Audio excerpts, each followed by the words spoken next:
it's more attractive to cut it off. The plant doesn't really care. Every time you sunburn a leaf, though, you're taking away the plant's energy gathering ability and weakening the plant. So try not to let them get sunburned. But if they do, you can trim the leaves without hurting anything. You know, there are 1,000 other things I can tell you about growing orchids, and if anybody's interested, I'll happily answer those questions. But hope everybody has a happy Easter. Appreciate y'all coming out. If you get hooked on this hobby now, it's not my fault. I warned you ahead of time that this is highly addictive. And 8th grade, I got 3 orchids as a science fair project. Made my spending money through high school growing orchids for the local florist. I had about 300 plants by the time I got out of high school. One of the reasons I went to college where I did is that I could take my orchid collection and put it in my grandfather's greenhouse. And I made my money in college selling orchids to all the florists up there. By the time I got out of college, I had about 3,000 orchid plants.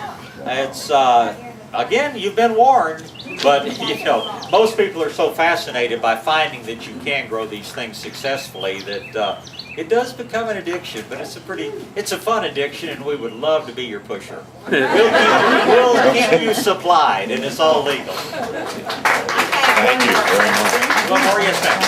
I've heard that if you touch the flower, that it dies. I noticed you were touching it, and so that's an old wives' tale, right? That is one of many old wives' tales. One thing I should tell you about orchid etiquette, if you're visiting another person's greenhouse, orchids are susceptible to some virus diseases. Not common, especially since we've gotten a meristem culture, but there is a tobacco mosaic virus that destroys flowers. The plants survive, but the blooms, instead of lasting a month, will fold up after a few days. It is possible if you go in touching, it's possible but unlikely that if you went and fondled a plant with the virus and then went out and started touching a bunch of others, you could spread the disease around. So I make it a point when I'm in a friend's orchid house, I keep my hands in my pocket or behind my back. You know, unless they say, well, gosh, as a judge, what do you think about this plant? And one of the things we look at is what's called substance, how heavy, how waxy the flowers are. You almost have to touch them to get that idea, but no, touching an orchid, it may get your hand slapped, but it's not going to hurt the orchid. Yes, ma'am? I just thought of this. Are you not supposed to replace the medium when they're blooming? The blooms will not last as long if you repot them while they're in bloom. Yes, I like to let them finish blooming before I repot them. But in the case of my buddy that has a plant that's had buds or blooms on it constantly for 6 years, there comes a point that you have to just bite the bullet and repot it. And what about the size of the pot? Is it? The size of the pot, if it's a monopodial grower that grows upright, never takes a very big pot. If it's a sympodial grower, and you want to grow a big plant, I've seen them grown in wash tubs. I've seen, well, at New Zealand Orchid Congress that I mentioned, there was one that grows in that part of the world. The pot was about this big around, and the spikes of flowers would touch the benches all the way around here. So, depends on the habit of growth. Now, the other thing you can do when a plant gets that big, you can chop it into pieces. And the older pseudobulbs, if you remember that word, this is never going to bloom again. This pseudobulb has already bloomed. This one, you can see the spike coming out of the side of it. This pseudobulb will never bloom again. But we leave them attached to the plant because it makes the plant stronger. And when we divide a big orchid plant, we always leave at least 4 or 5 pseudobulbs attached to each division, because that makes the plant much stronger, and it will usually go right on blooming year after year that way. At what point can you divide a plant? Is it low to? When a plant has, let's say, 10 or 15 pseudobulbs, it's probably to a point you could divide it if you wanted to. This Phalaenopsis, a monopodial grower, is going to grow up and up and up and up and up. As it does, it's going to drop the lower leaves over time.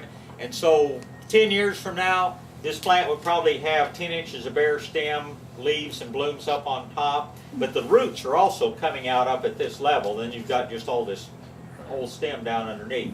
You could cut this off because it's got a bunch of roots, just like those little plants would, pot it up separately, and the base plant might come out, and probably would come out, and make another 1 or 2 tops on it.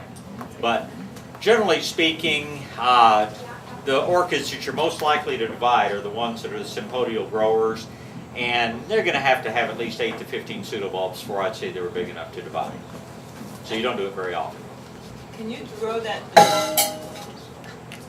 Can you grow that vanilla vine here? Oh yeah, but it grows. It doesn't grow very well in a pot. It needs something to grow on. We could, if this were a greenhouse full of orchids, we might put a pot of vanilla here, and that vine would be up around here. If you go to the botanical gardens, that first big room that you go into, the display room, unless they've changed it, there's some vanilla orchids growing up the walls in there. But vanilla, because it is a vine, is not really suited to pot culture. But if you ever grow vanilla and you pollinate the flowers and you get the seed pod, which is what we know as a vanilla bean, as it matures and ripens, take it off and stick it in your sugar bowl. You'll have vanilla flavored sugar, which is out of this world. It's an interesting thing too. So many stories about orchids. At one point, because it takes a year, almost a year for that vanilla bean to grow and ripen, they're actually fairly valuable. And they got to where there was a big problem with theft. These things are mainly grown in, what's the island? Give me a minute to think and I'll tell you. Madagascar is where a lot of the vanilla is grown, some in Central America.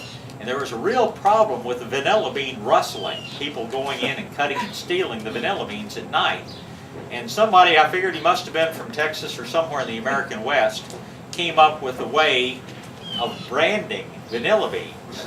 And to be able to identify stolen vanilla beans, they would actually go and put their little brand on the vanilla beans as they were developing on the vines.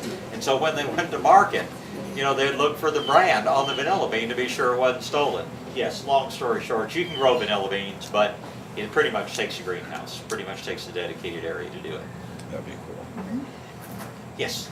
I called you about 7 months ago because my daughter had an orchid that hadn't bloomed, and I put it in my kitchen window with mine and asked you what I should do because it also had roots coming out. And you told me to leave it like that, and if mine were doing well, that hers would too, and it has 10 blooms on it.